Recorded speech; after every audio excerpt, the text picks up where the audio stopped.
Hey, how's it going? All good, all good. Good afternoon. Ramadan Kareem. To you too. Thank you. Thanks very much. How have you been? Yeah, very good. Very good, man. Yeah. Just got back from Saudi Arabia. So, and kickstarting Ramadan. So there are a few themes around Ramadan that I think are relevant to our topic today. Okay. What is our topic today? That's a good question. So our topic today is happiness. Happiness in any form whatsoever. How people define happiness. What is happiness? Is happiness just a misnomer? Does it really tell us everything about life, how much we enjoy life? I think we can cover a lot around past philosophies, past civilizations, and their view around happiness.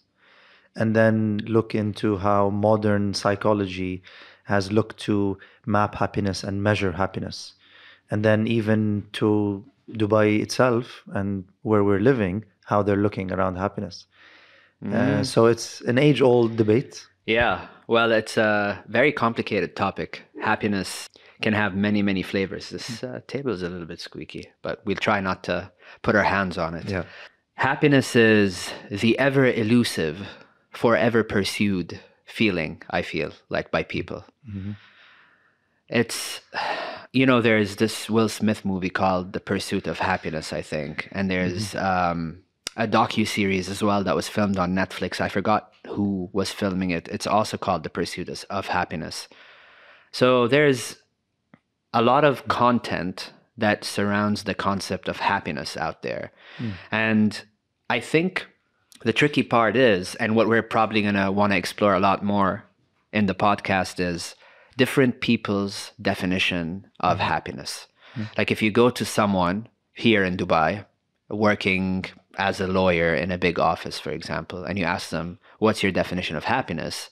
And then you go instead to a farmer in southern India and you ask them what their definition of happiness is. I think you're going to get two very, very different answers. And between cultures, you have different definitions of happiness. So it'll be really nice to explore, even in the present, what different cultures view happiness as. What is a sustainable form of happiness versus a more fleeting form of happiness as well. So those are some, pretty cool concepts that we're probably going to be exploring today. So where would you like to start? Just to add to what you said, so in terms of comparison, I think comparative happiness is a thing. And the two examples you brought up really will help us go back, at least, to past societies. Yeah. To see why would they, or how would they reflect on happiness versus experiencing it. And I think it could be a bit of a theme for this discussion, that is happiness about the moment, and as you said, fleeting happiness, or what is known as hedonic treadmill or hedonia, or is it more about looking back and reflecting on your life? Yeah. When I think of happiness, I don't think of I don't think of happiness as a consistent state of being, but rather, in my head, at least, I define, the way I think about happiness is something that comes sometimes. It's a temporary feeling. And personally, I don't mind that it's a temporary feeling. And I feel like other things that you feel are also valid, and they increase the benefit of actually being happy. Not the benefit, but rather the emotion that comes with being happy. When you feel sad, when you feel anxious, when you feel nervous, happiness just becomes more pronounced when it comes. And, sometimes happiness comes from the smallest and weirdest things for me. Like, for example, there's a video game that came out a couple of years ago that when I started playing, I felt really happy playing it in the moment, because it just brought back memories of like childhood games that I used to play. And I really enjoyed the experience, and that was happiness for me. So I'm not saying that anything is correct or incorrect. It's just hard for me to latch onto a definition of happiness that is more a way of life than it is a fleeting emotion. That's just personal, though. There's a lot of talk about happiness and how it's actually misdefined. I mean, you mentioned it as being like a misnomer. I guess I'm part of that belief where I define happiness as a fleeting sense of euphoria or joy that goes away. Momentary, yeah. Yeah, it's a momentary thing. Maybe Aristotle's view is more around contentment than it is happiness, but it depends, I guess, on how we define happiness. Because if you define happiness as being satisfied with your life and being content, then okay, you could say it is happiness. That's the thing. It's definitely more reflective Yeah, from their view, which is consistent with the Greek, approach, is that they're thinkers yeah, rather than doers. And transitioning a little bit around this is that, okay, going from what you said around experiencing happiness, we can jump a little bit to the Stoics and Romans, who, when you compare at least, balance between Greeks and Romans, is that the Greeks were great thinkers, the Romans were doers. And when we look at this aspect of happiness, let's say from the Stoic point of view, which was popularized more by the Romans, even though the Greeks, it originated in Greece, but the Romans popularized Stoicism. Stoicism, I think, with regards to happiness, took happiness and made it, I feel, more practical. It became more of a guidance and advice. There are so many parallels to our lives now because of what the Romans went through and what we're going through now. Number one being at least the pandemic and the aftermath of the pandemic. yeah, Stoicism, at least for Marcus Aurelius, was important around a similar plague at the time. you're right. So I think I don't know, I'm trying to extract that part of the reflective view of happiness is a symptom of a society and where society is on its trajectory. Yeah. What do you think of that? Yeah, I mean, I think it makes sense. And the hedonic type of happiness, which is very different from what the Stoics think and believe. And I mean, we don't have time to dive into what Stoic philosophy is. We're going to talk about happiness, but we can talk about their view on happiness. But I feel like if you think about today and the advent of social media, what for a lot of like the Gen Zers and the younger people and people who have Instagram, what is their drive of happiness? Instant pleasure.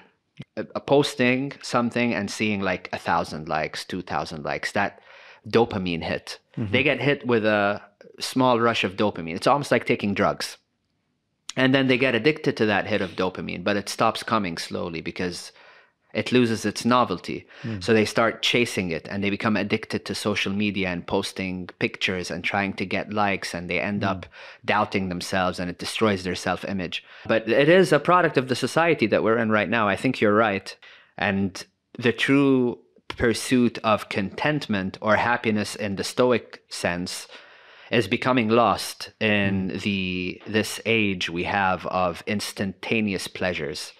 So it's a sad thing. And another thing that I want to highlight about the Stoic thinking is how they mention that you have to be free from passions in order to be happy. Oh, free from passions. Okay. So being free from passions is the path to happiness. And they define passions as emotions, strong emotions. And the way they think about it is strong emotions get in the way from being able to reason properly. Which, I mean, everyone can relate to. You can relate to. Absolutely. When you're super angry, you do things that are way beyond reason. I know I've done things that I really think was completely dumb when I was angry. Also, when you're on the opposite end of the spectrum, like you're super happy, you can become manic and also do things that you wouldn't do normally. So in Stoicism, you know how they're very grounded, like the Stoic philosophy is extremely grounded. They try to rid themselves from those extreme emotions. So it's similar to that balance that Aristotle was talking about, but it's in a different sense where they want to let go of all passions and extreme emotions. So once they let go of their passions, they reach a state of happiness that is, they call it like self-contained happiness. You don't have these extreme emotions, therefore you're in that state where you're just happy. But what do you think about that though? I was gonna just challenge a little bit because, again, perhaps my understanding of Stoicism seems to be more not so much as, reject emotion, but find a way to domesticate them and understand why you're feeling this way. And it comes back to a point I feel they raise a lot is around your thoughts Yeah. and the control you have on your thoughts. True. Right? So do you feel like, okay, if I go back to your example around instant gratification, in today's world, what we can control is is limited, and we take pleasure from the feedback we receive in the form of instant gratification. Yeah. And our dissatisfaction or unhappiness is from the aspects that we can't control. And the Stoics have talked about that, about your thoughts and what can you control and how you need to manage what you can't control and be content with that suspension of control. So you can't control, there's so many things that you want, and because the way the world is, we have so many other options, and by not achieving those things, by not getting them, that is causing unhappiness, sorry. So, okay, how does one control that? Like, how do Stoics say that you can control, for example, your extreme emotions and think about them and reflect on them instead of letting them control you? Well, number one, I would say is, or at least based on what my understanding of what they're saying is, you have to understand that certain emotions are natural. It's natural to have these emotions. It's natural to feel them, but don't or ascribe them to yourself directly. They're not part of you. Be the observer of these emotions and find a way to domesticate them rather than eliminate them, because they can't be eliminated. And slowly come to terms and accept that there are certain things you just can't control. And you have to somehow be fine with that. Okay. So it's almost like they objectify themselves and their emotions rather than making emotions subjective. They objectify it. They kind of try to separate themselves from what they're feeling. That's what you're saying. Yeah, I believe so. Yeah. That makes sense. I like the concept of Stoicism personally, but I can't find myself ascribing to it because I feel like for me, one of the beauties of life is enjoying irrational emotions. And I don't know what you feel about that, but when I'm in a state where I'm really upset about something, and I lose my sense of thought and my rationality for a period of time. And then I go back and I look at it and I'm like, damn, I was really upset back then. But I can learn a lot from it and I can learn about myself from it. But I would never want to stop myself from being upset, because on the flip side, there are things, small experiences that give me like a lot of joy.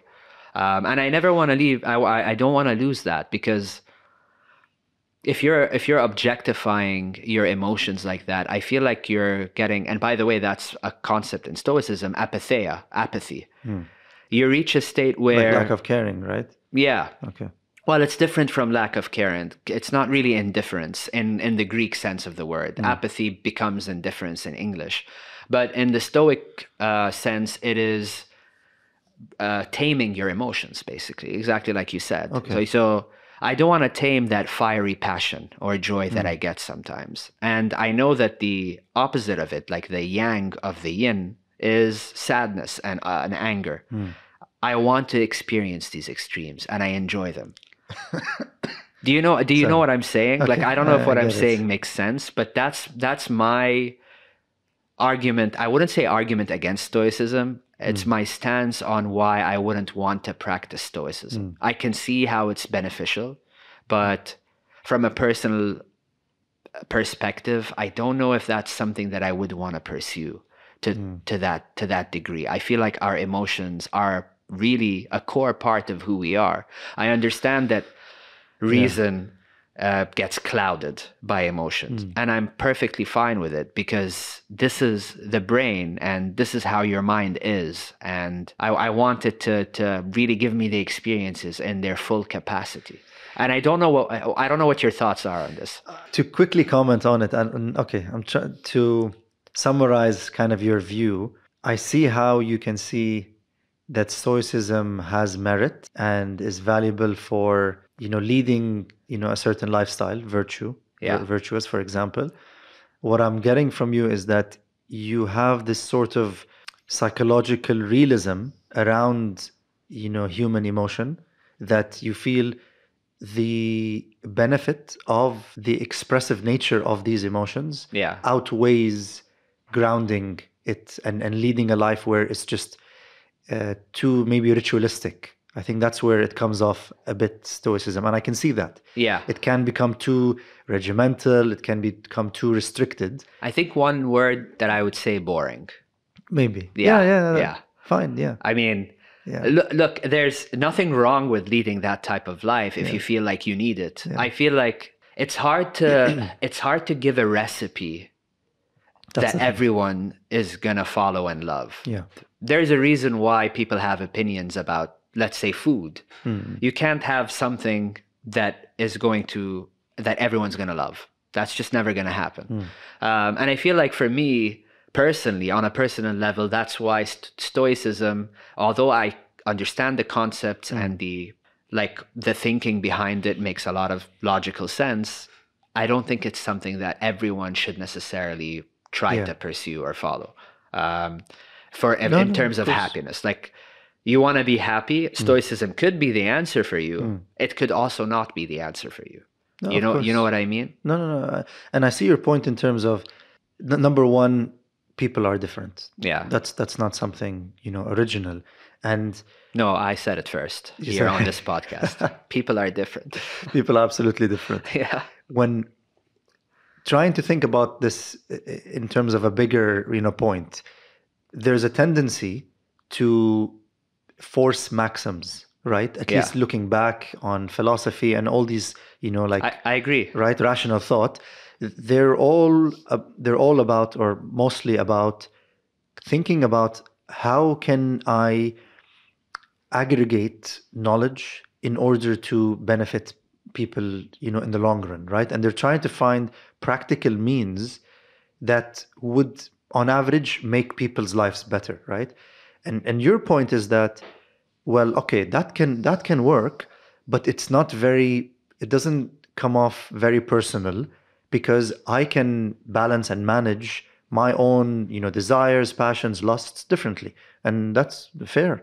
Yeah. I think where to use Stoicism as a defense, or as a way for modern society and modern people, and experiencing the world differently, it's helpful for the people that have gone to ruin, I feel. I agree. That's where, okay, let's take the other side of the spectrum, where there are people that are suffering because of their thoughts. They're suffering because of they have needs and wants, and they have a flourishing life, but externally.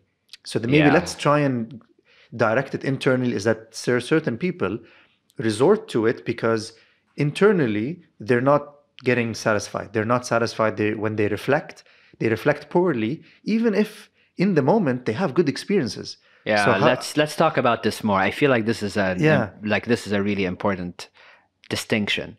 Externalizing your happiness versus internalizing it. And in today's world, it's more pertinent than ever to talk about this. You look at someone's Instagram, for example, and you see them once in Amsterdam, in Dublin, in Paris, taking amazing pictures, looking amazing in the picture with other beautiful people as well. And you get the sense as a person that what you're looking at, that person is extremely happy. Like this is a happy person. Like, look at their pictures. Look at how they're smiling in every picture. Look at where they're going and what they're experiencing. Okay, good point. But this is where I think as well our minds, they like to take jumps and shortcuts. We say, the instinct is to say, okay, he must be happy. Or are we saying that, oh, if I do that, I'll be happy? But that's what So it's you're both, doing. right? It's a bit Yeah. of both, or Yeah. maybe a third thing as well. So it's one of those two or something else. But But there's a that's what it is. distinction, right? That's where it comes from. It comes from the reason you project that they're happy is because you feel like you'd be happy in their position. Yeah. That's what it is. Yeah. The other thing is that person doing that might be miserable. Chances are, if they're addicted to social media, they are miserable. There are studies about social media addiction that really point to how it's very, very bad for your mental health. How pursuing these quick instant gratifications and the quick hits of dopamine actually depletes your serotonin reserves and your dopamine reserves in your brain, which is what leads to depression. And a lot of people would define depression as the absence of happiness. More than that, yeah. It's more than that. But part of it is like, you can't be happy when you're depressed, right? Like it's just not, like one thing about depression is that you're just not going to be happy. And it's definitely more complicated. Like it's a topic all by itself. Yeah. But the point I'm trying to make is, this is someone that's trying to externalize happiness. They project that they are happy to people so that they get them to engage with them, to give them that attention, that what actually makes them happy, or at least what they think makes them happy, is the attention they get from people like me looking at the picture and clicking like. Which I feel like is, and by the way, I don't really engage in Instagram or any social media, so I'm not actually liking any pictures. Okay. It's just that I'm trying to put myself in the shoes of the person who is. And I'm sure it's not necessarily a rule that every single social media influencer like that is unhappy, but there's a very large chunk of them that is unhappy. It's the same with celebrities. Yeah. No, I think we can look at it from, the reverse in a way. It's not that everybody who posts is happy, but we do know that activity isn't the most healthiest way to achieve happiness. Yeah. Right. So it's not a case of, it's not just like, like flipping it and it works. There's more to it, but we just know that at least what they've done in all these studies around, people's online profile and presence is that if you go down that path, you're getting artificial happiness, if at all it's happiness, and that's not sustainable. Yeah. And it doesn't give you those, like real life experiences and social interactions, which maybe are the true source of happiness. Yeah, it's hard to argue against that. And the other thing is, you put yourself in that box, there's a point where you're going to lose a lot of what you have today. If you're someone who's chasing the likes, at some point you're going to become old news, and your likes are going to fall off, and you're not going to be as followed or as cherished.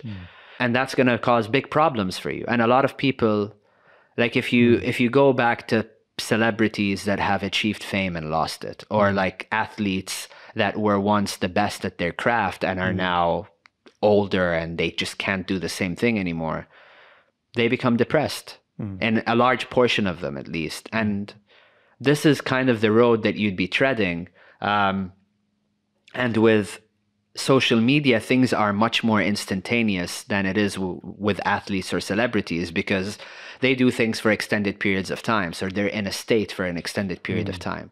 Whereas as an influencer, you're in a state and then you immediately want to move on to the next one. Like you put a post up, it gets a bunch of likes, you start immediately thinking about how you're going to do the next one. Okay, I got my hit, I want the next hit. And now I want the next hit. And with consumerism, it's a very similar pattern for like apps like TikTok.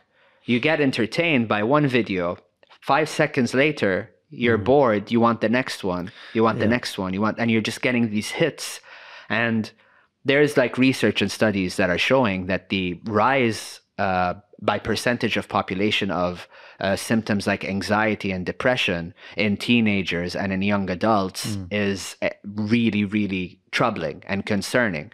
And what else is there to blame than social media. Like, I don't see anything else in the world that has Yeah.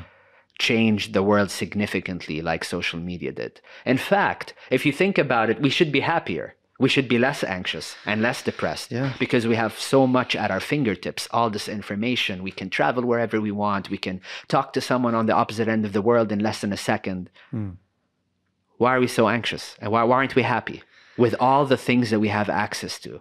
And I'm talking about first world countries here. Like, people in third world countries, if they're unhappy, I understand. If they're living in poverty and stuff, that is understandable. But if you're in a first world country, you have a roof over your head, you get to eat good food, you get to travel sometimes when you want to. Why are you unhappy? You know? But it's happening. That's what's happening in the world.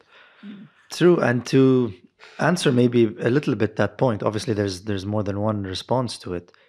Naval Ravikant has spoken about our society now has problems of abundance. And that's what you described essentially, is that we have so many things and we aren't grateful for them.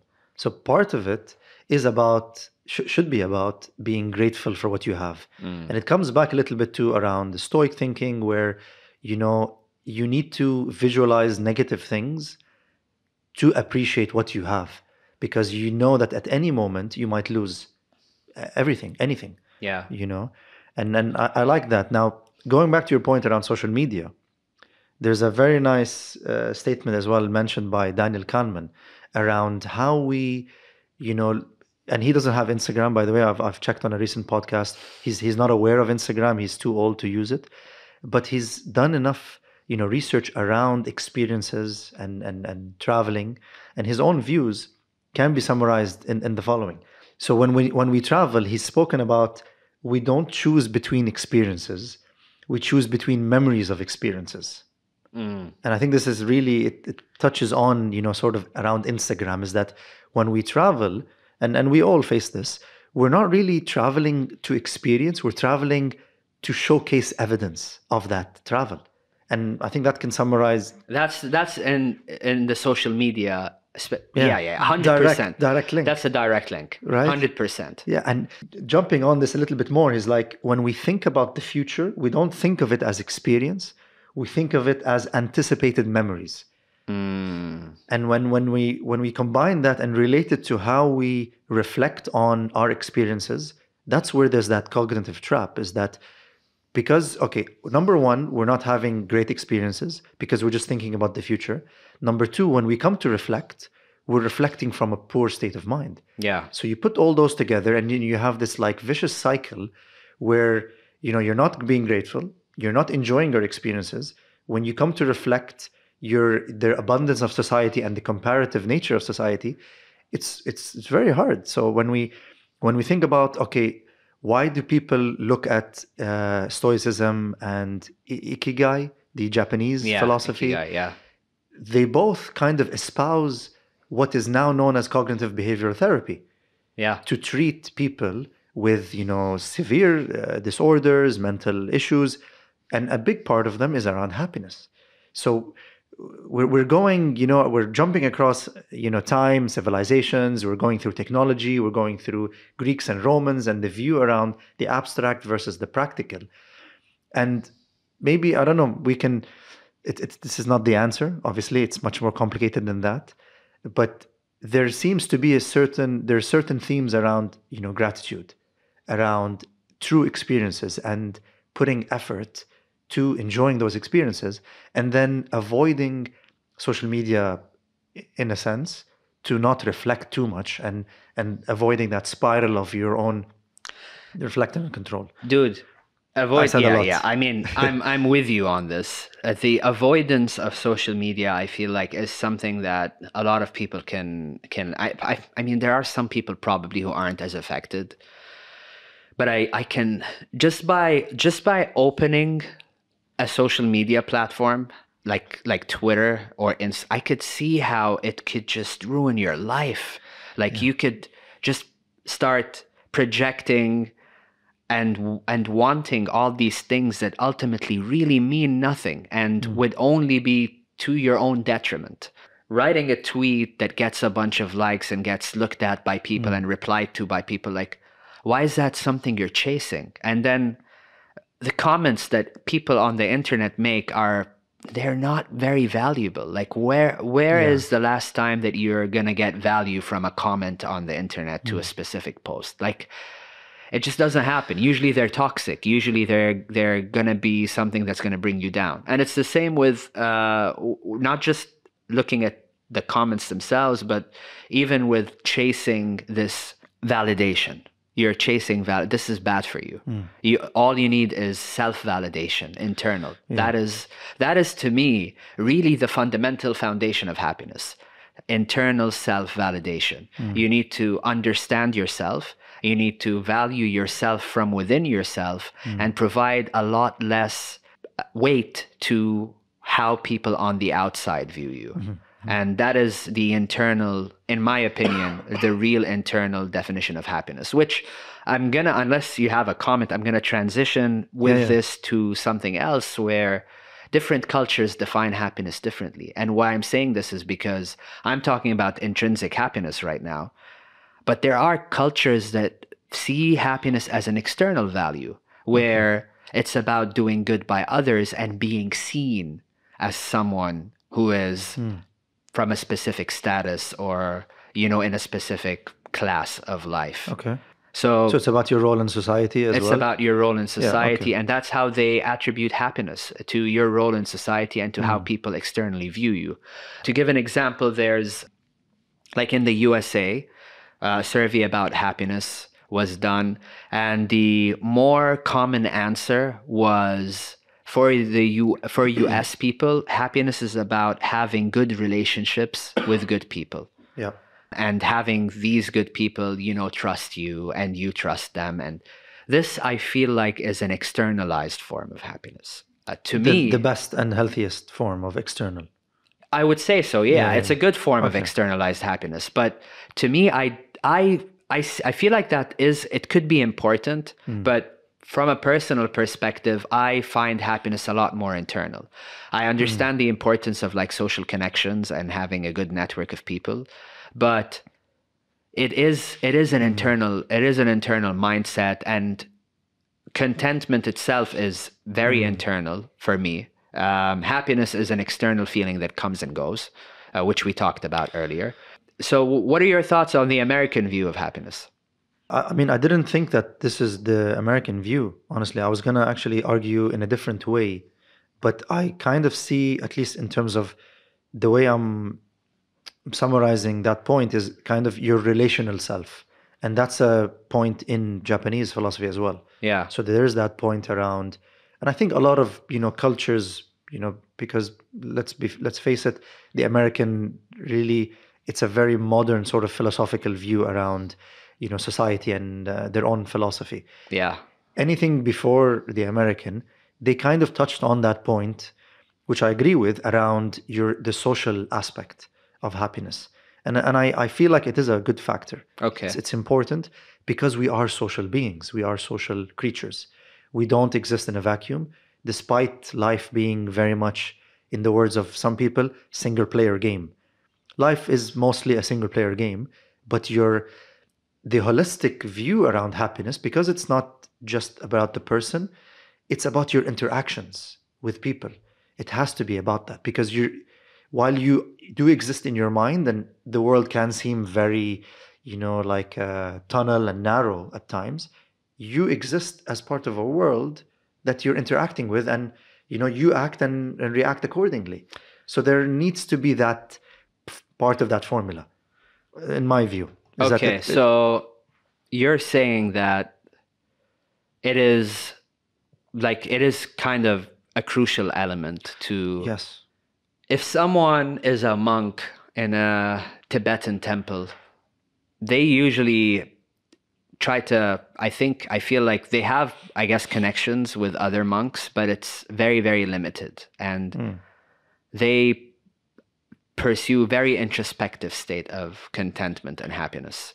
Do you think that is not as profound as a more holistic happiness from someone who does have those strong social connections and good relationships with other people that are like them? Again, I think it's a spectrum, because while they're not so, at least in my view, and I don't know enough about them, but again, what we know is shallow, and it's based on, shows and movies. Right. So, but taking them from a purely, observing them positively, there seems to be a cult, sort of cult. So there is that social cohesion. There is that shared sense of, we're all in this together. We all do the same things. We all shave our heads. We all dress the same way. So there is that a strong social, like compatibility. Okay. Maybe there's, I don't know if they celebrate birthdays, you know what I mean? So I think these are things that are maybe marginal, but for children that plays a big thing. Like if you check on a child that has never celebrated a birthday versus someone who has, you'd say that he's a bit more happy because his family and friends take pride in him and they celebrate him. So I don't want to say that they're less happier as a monk, but I can see that, they do have things that the social element is there, the formula is there. It's maybe less of a weight, I would say, in the calculation of that formula. Where I feel like you're stressing is that the weight is more around the individual. Yeah. And while I say that I'm with you, that it outweighs the external, but the external, I just say that it has a bigger factor. Right. Rather than me saying that the individual is completely, like not accounted for. Yeah. So it's just about weight distribution. That's fair. It makes sense. Another one that does involve the communal aspect is a European view of happiness, where they talk about doing what you love and sharing that with other people. So even though it is fundamentally more intrinsic, it's about you doing what you love, but there's also the social aspect, sharing it with other people. So that's, according to Europeans, that's like the most responded type of happiness to them. And yeah, I think that doing what you love is important, but I think you can fall into a trap of trying to find something that you actually love, when you kind of, in my opinion, should build the love you have for what you do, rather than it just being something fundamental that happens. I think it's very rare that someone stumbles upon something they love doing and they do it and they're really good at it and they're able to like make a living from it. It's a good one as well. It goes back a little bit to Ikigai, if I'm saying that correctly, because people differ on how they break it down in terms of components, but it's very much passion, mission, vocation, profession. And I think you've touched upon vocation and profession there. Yeah. Is that in a sense, they kind of summarize it like what the world needs and what you're good at and what you can be paid for. Yeah. So you kind of... You have to find the overlapping. Yeah, you arrive at some intersection of those. And I agree with it. So you see like across a number of, like countries and civilizations, they're touching on a lot of these same themes and elements. Right. I think it's a very, obviously it's a humanistic view where I feel like, I think the biggest problem or the cognitive trap, going back to, Daniel Kahneman, and he raised this point, and I kind of have the same view, that it's a misnomer. And maybe that's just an English problem, is that English, because from a linguistic point of view, isn't so diverse and nuanced in expression. Yeah. When we look at, that's why some sense of, or the world now, we seek the mystique of other civilizations, other languages, other cultures, because we can sense at some level that they're more expressive. They're more expressive, and their meaning attached to happiness and other things in general are deeper. It's deeper. It really is. And I don't know if this is just, again, it could be a case of just because it's foreign, it must be special. Like there's a lot of these posts where they tell you these obscure Japanese terms. Yeah. And then you read them and you go like, oh my God, man, like it's changing my life. Mind-blowing. Yeah. Yeah.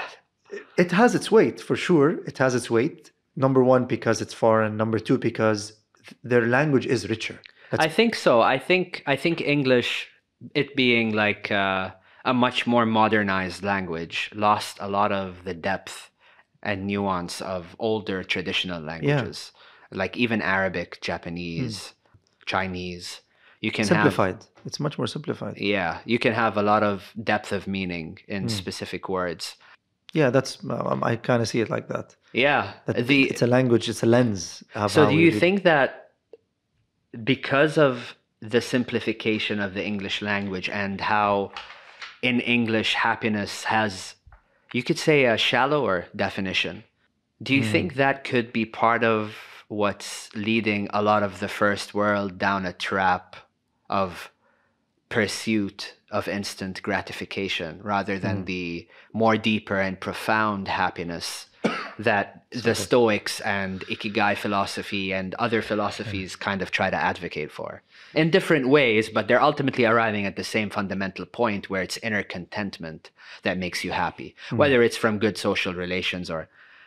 Do you think it's partly linguistic? I think so. I really do. And maybe this is just me at this point in time arriving at this in a way because I've been looking at the ideas of how certain frames of life, frames of reality, kind of influence how you see the world. It does, 100%. It's Right? the lens. And so language, there's a quote, I can't remember who it's by, or even if it's by someone. Ludwig. Language is the lens that you view the world in. I think it might be Ludwig Wittgenstein, if I'm saying his name correctly. You might be saying it right. Because I he has don't know. another quote, Yeah. actually, where he says, the limits of my language or the limits of the world are the limits of my language. Right. Yeah, it's the same kind of thing. And we can talk about this a lot, and I want to write a piece. That's its own topic, language, and it's massive. But I have a piece on that, and there's just to name drop this hypothesis, it's called sapphire warp hypothesis, and it's split in two. There's a strong and the weak. The weak says that your language essentially influences your worldview. The strong says it actively shapes. Right. And that's a topic by itself for linguistics to bicker amongst each other. Yeah, but I think 100% would tie back into how happy you are, because if it's part of the lens you view the world in, happiness, right? And you view yourself also. Like the world, you are part of the world. So it's the way you view yourself, not just the world around you. 100%. So it's pretty cool. There's one cool thing I also want to touch on. I think we have just maybe 10 more minutes here, but there's a concept called Hygga. It's a fun word to say if you're not Danish, and I have no idea if I'm saying it right. Okay. Sounds like Crash Bandicoot. Hygga. Yeah, it does sound like Crash Bandicoot. Which, by the way, I mean, I feel like as a child, and this could be my memory, like not the experience, when I played Crash Bandicoot or Sonic, I would be really, really happy as a kid doing that. And that's the fleeting, but that's maybe a memory. Yeah. Maybe the experience was different. But as a memory, anyway, I don't want to get into that. That's the Hygga is, in English, the closest term, this goes back to language. There's no word in English that can translate to Hygga, but the coziness is the closest one. And it's a Danish word that kind of became a meme in a way a few years ago, because people started viewing it as the true meaning of happiness, like being really cozy, being like under a warm blanket with a warm cup of tea during winter, a fireplace raging by you, you're sitting next to someone you love, and you're watching a really melancholic, nostalgic movie that makes you feel happy and remember the past or something. You can imagine that setting, right? Like it's that cozy setting. Okay. And that, for the Danes, is how they view happiness. Okay, interesting. It does seem to tie into, maybe not to make it too much like an engineering or urban thing, but I think the Danish had an example of like an urban plan for housing to offer the most sort of like coziest, neighborhood. Yeah. So maybe that's how they kind of connected it on an urban level. There are images of like, Danish districts that they're like perfectly aligned, and everyone has his garden and plots. So maybe that's how it's tied. It could be. It means, various things for different people. It does. I do want to sort of summarize in a way around this, like looking at, I feel like there's an irony in the term around flourishing, where the Greeks were talking about this. And An irony? Yeah. Okay. And let me know what you think. So trying to summarize quickly sort of like history and you know, I feel like maybe happiness and the examining happiness, there's a trajectory. When we look at like certain civilizations, Greek, Chinese, and so on, they were interested in seeing how can we have a flourishing life from the abstract, but society was challenging, was effortful, was difficult. When the Romans came along, and this is where maybe there are parallels with us, the Romans and the Stoics specifically existed in a time of an apex of civilization. You know, the Aurelius and the emperors, they had everything, you know. So maybe it's a symptom, the dissatisfaction and excessive reflection around your life is a symptom of a flourishing society that has reached its pinnacle, but we as people were not happy internally. And maybe this is where the parallels are today, is that our society is flourishing. All our inputs, all our enablers are, the infrastructure, everything is there, but internally, we're just not flourishing. Is that age-old irony there around happiness, is that you actually need struggles, you need effort, Yeah. you need challenges so that you can be happy. You need the experiences. But if everything is provided for you, if we're living in an abundance, we have everything, maybe that's not happiness. We don't get happiness that way. A fundamental part of our evolution as human beings is struggling. And it makes a lot of sense that the absence of that struggle leads to depleted chemical imbalances in your brain, or just chemical imbalances. So, yeah, I mean, I would agree with that. I feel like an abundance and the comfort that we live in today's society can absolutely take away from being able to feel content and happy. But I think there's one thing that we haven't touched on that we should probably touch on. It's like, how can people become happy? Like, what can I do if I'm someone who feels like happiness is too elusive? I never feel happy. Yeah. I can't find joy in things. What can I do in order to help myself become happy? How can we aggregate all these learnings from Stoicism and Ikigai and any other like psychological thinkers? Do you have any tips? So in terms of like practical guidance, and I can summarize sort of, at least from, you know, all these things and what I've read, there are certain things that you can do that are, you can provide inputs to a process, but you need to design a process or a journey. And happiness should be a journey. Right. It should be something that it's not a means to an end, as they say, right? It's an end in itself. And few things, for example, could be like, they say, just get sunlight daily. Yeah. Be in the sun. Number two, find a hobby. Find a good hobby, exercise, your passion, drawing, whatever it is. Three, engage in social interactions. Go out and act interested in people rather than seeking interesting things. And I like this inversion, is that if you go around life or about life and say, people are boring, I'm not getting interesting stuff, you need to put effort and act interested, and maybe you'll receive interesting things. Right. So there's that aspect as well. What else? Diet is a big part as well. What you eat contributes to your happiness. If you're eating bad foods, I think Huberman talks about this, that when you actively eat good food and you tell yourself and you reinforce that belief, you actually feel better. Yeah. You get better. You get benefits, more benefits and nutrients from doing that. Oh, this apple is amazing, and things like that. So these are just a number of things that, you know, people can do. You know, I think basics: walking, staying away from your phone, sunlight, activity, you know, passion, social interactions. And then, you know, again, I'm not a doctor, I'm not, you know, a psychologist or anything, but I think these are certain basics that are easy to start, at least. Yeah. And then hopefully, you know, people can sustain it on their own, and that I should feel help. like one basic thing that people should practice a lot more is gratitude. I feel like there's an absence of gratitude in today's world. People take things for granted. even family and love and all of that. It's taken for granted.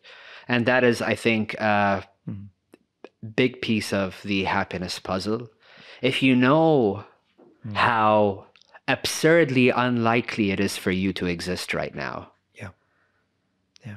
you would be thankful that you're actually experiencing everything you're getting to experience. And it goes back to your point about experience versus memory of the experience. Fuck chasing the memory. Chase the experience itself. When I go travel and places and so, I never take pictures. I never post on social media that I'm going. Like, I don't care about all of that. I don't care about even keeping a memory. I try to live in the moment. Living in the moment, mindfulness. It's equal footing. Mindfulness is living in the moment. And practicing gratitude are two of the intrinsic things that you can do. If you need, just open up a journal, write down things that you should be thankful for. Even basic things. If you can't think of anything, basic things. Like, I'm thankful that I'm able to live in a house with a roof above my head, because there are a shitload of people that don't have that.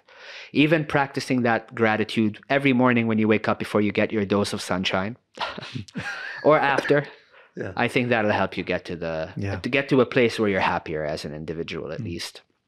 Or you get to experience my version of happiness more often, because my happiness is more fleeting, but I don't have to go there again. But I think, should we wrap it up? Yeah, just the ending note in terms of, where we are. I think 2 points. Number one, it's very fitting that you brought up around gratitude, especially we're in Ramadan. So it's a month of, it's a month of gratitude and forgiveness, isn't it? Yes. And experiencing less, training yourself, to avoid too much and so on. Yeah. We won't dwell on that too much, but also being in Dubai, we were just in the parking lot and we were paying for parking. Yeah. And where in the world do you pay for parking and then you're asked about your experience by a happiness index or the happiness agenda? Yeah. And it just goes to show that, in this part of the world, in this country, out of all places, they're actively looking to improve people's lives. They want feedback, and they have a plan for how can I provide people the best option. One thing in Dubai, though, that I notice is that they really equate convenience to happiness. And I agree that convenience can make you more content in certain ways. However, sometimes it removes the struggle aspect that I think is necessary to really experience happiness if everything's way too convenient. But we have a happiness ministry here. I mean, there's a huge push towards happiness. And I think that based on things that I've read, they do have kind of the right idea of what happiness truly is. So I hope that they work towards that and they try to educate people in how to become happy. Yeah. No, positive about that. And I think they just released an application to get survey from or get feedback from citizens in Dubai. So you can actively now chat and communicate with the government around things that you require. Interesting. So that's going a step ahead. Yeah. All right. This has been a very nice conversation. Obviously, I think we can definitely revisit it because it's such a big topic. It is. And it means so much for everyone. I think we can say that, number one, the term itself is very difficult to break down and look at, and other civilizations and philosophies have a different way of addressing it, and I think that's helpful. Yeah. And then we offered some practical guidance around it, and we spoke about how society nowadays with technology and the where we are and how society is flourishing. It's just making it more and more elusive, that happiness thing. Yes. Where is it? How can I get some of it? Yeah. Give me some happiness, Sami. Yeah, absolutely. Here you go. Thank you. Yeah, no, I agree. This was a great conversation. We touched on some really, really cool points. There are also obviously a lot of things we missed. Yeah. If anyone has anything to say, just let us know. Absolutely. All right. It's been great. All right. Until the next time.